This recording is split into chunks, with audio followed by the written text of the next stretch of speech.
It's time for another 2-minute tech tip. My name is Nimphius and I'm from the Oracle Digital Assistant Product Management team. In these 2 minutes I will talk about how you can source control custom component services using Microsoft Visual Studio Code and a Git repository. So let's get started.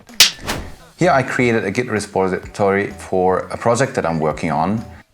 To get started with Git, I will clone this repository, and for this I copy either the SSH or the HTTPS string. The local computer needs to have Git installed, Node Package Manager, and the Oracle Bots Node SDK to develop custom components. So on a terminal window or on a command line, I now type Git Clone and then paste the string that I copied from my remote Git repository.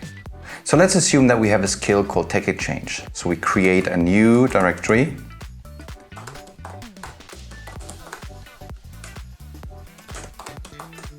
and navigate into it. And now we turn this into a node project, and then we will create the infrastructure for a custom component service project.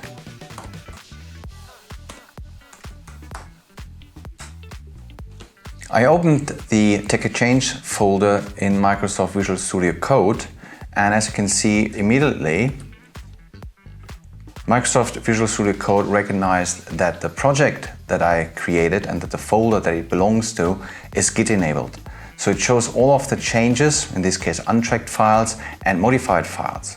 So to push this back to the remote repository, I first need to stage it, then I provide a comment, and then I commit with Command and Enter.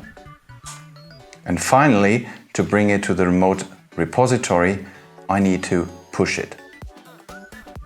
With the push going through, the changes should now be available in my remote repository. So let's have a look there. So I refreshed the remote repository view, and on this page we now see the Tech Exchange folder. Was that a good tip? Really interesting and amazing. We want your opinion. Thanks for watching and stay tuned.